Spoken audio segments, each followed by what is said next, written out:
कई बार लोग जगन्नाथपुरी में आते हैं ना, मगर जब श्रद्धा थोड़ी कमजोर होती है तो यहां से बड़े रुष्ट होकर चले जाते हैं, बड़े परेशान हो जाते हैं जगन्नाथ जी के पंडों से। बोले क्या है ये तो ना, ये तो पूरा प्रोपेगेंडा बना रखा है ना, पैसा पैसा पैसा चाहिए बस इन लोगों को ना, बार बार दक्षिणा मांगते रहते हैं, हर एक गेट पे बैठे हैं, हर एक मोड़ पे बैठे हैं।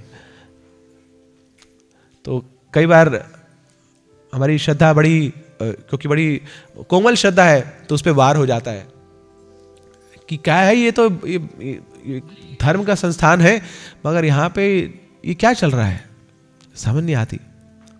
कई बार क्रोधित भी हो जाते लोग। देखे ना जगन्नाथ जी के पंडे, ऐसे तो हट्टे कट्टे होते हैं, बस एक बार आपके सामने अड़ गए तो फिर तो बिना पैसे लिए जाने देंगे। एक बार मेरे साथ हुआ था, शुरू में जब आया था, तो हमें जगन्नाथ जी के जो बिल्कुल अंदर वाला पोर्शन है, रत्न मंडप जो है, वहाँ पे जाने का मौका मिला।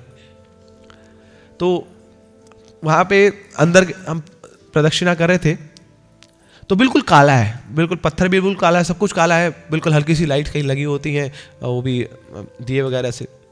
तो पीछे जब जा रहे थे तो बिल्कुल काला है सब कुछ। वहाँ पे देखा तो जगन्नाथ जी के पंडा ऐसे खड़ा हुआ है, हाथ रख के, छोटी सी इतनी सी जगह है और उसमें ऐसे हाथ रख के खड़ा हुआ है। मतलब समझ लो, जाके जाना है तो दक्षिणा दो, उसको बिना जाने देंगे। तो सब लोग दे रहे थे, पर मैं अड़ा हुआ था कि दूंगा नहीं इसको, कुछ भी हो जाए जान दे दूंगा, इसको पैसा नहीं दूंगा। तो क्या किए, मैं ऐसे ही अड़ा हुआ था, जाने दे रहा था। तो कई बार ना वार भी कर देते हैं आपको, इधर से मारेंगे उधर से मारेंगे। तो यहाँ पे ऊपर वाली जेब में पैसा था, उसको दिख गया, तो उसने मेरे से बिना पूछे निकाल लिया और आगे भेज दिया। पीछे लोग भी बोल रहे थे कि चल आगे चल, तू कब तक अड़ा रहेगा, तो आगे भेज दिया।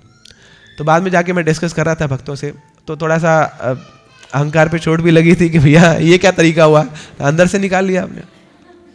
तो एक भक्त ने बड़ा अच्छा बताया, बोले देखो ये जो जगन्नाथ जी के पंडे हैं, ये जगन्नाथ जी के बहुत प्रिय है, बहुत निजी है, तभी उनको मौका मिला है धाम में रहने का। हम कहाँ पे रहते हैं, वो गली सली दिल्ली में रहते हैं हम लोग, हेली स्मेली डली, वहाँ पे कहीं जन्म हुआ हमारा आसपास ना, पूरा जीवन पाप करते हुए आए हैं। मगर ये जगन्नाथ जी के पंडे ना, इनका जन्म भी यहीं पे हुआ है ना, पूरे समय जगन्नाथ जी की सेवा करते रहते हैं। They are fully Jagannath conscious. बेशक उनका हुलिया कुछ अलग होगा, बेशक मुंह में पान होगा ना, कुछ आपको बार बार मार रहे होंगे, आपसे पैसा ले रहे होंगे, बट फाइनली है कौन वो, उनका जो ओरिजिनल स्वरूप है वो जगन्नाथ जी के भक्त हैं। तभी तो जगन्नाथ जी ने अपने घर में उनको स्थान दिया है। जगन्नाथ जी के पर्सनल सर्वेंट्स हो। अब जो पर्सनल सर्वेंट होता है ना, वो मूड जानता है, बॉस का मूड जानता है। और जगन्नाथ जी का मूड क्या है, सबको कृपा देना। मगर हम कलयुग के लोग हैं, हम तैयार नहीं जगन्नाथ जी की कृपा लेने के लिए। हमने अपने आसक्तियों को पकड़ा हुआ है, छोड़ना नहीं चाहते। आसक्ति मतलब जो आसक्ति है, जो जा नहीं सकती, हमने खुद पकड़ा हुआ उनको, छोड़ेंगे नहीं, छोड़ेंगे नहीं। और सबसे ज्यादा आसक्ति किसके साथ है, हमारे पैसे के साथ। सब कुछ दे सकते हैं हम, पैसा नहीं दे सकते, है ना। किडनी ले लो, सब कुछ ले लो, पैसा नहीं देंगे हम, अड़े रहेंगे। तो अब जगन्नाथ जी के पंडे क्या करते हैं, जगन्नाथ जी के एजेंट बनकर जो हमारी सबसे प्रिय चीज है उसको पकड़ लेते हैं। बोले जब तक ये लोग ये नहीं छोड़ेंगे ना, तब तक ये मेरे पास, जगन्नाथ जी के पास नहीं आ पाएंगे।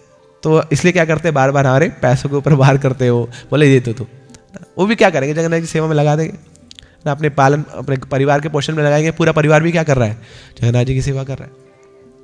जिस प्रकार हम देख सकते हैं कि ये जो पंडे हैं, ये नॉर्मल साधारण लोग नहीं है, ये देवी देवता ही है, बहुत बड़े भगवान के भक्त हैं, जिनको मौका मिला है जगन्नाथपुरी में आने का। और वो भी अपनी एक सेवा कर रहे हैं, आपसे दक्षिणा ले रहे हैं, आपको बंधनों से मुक्त करने के लिए।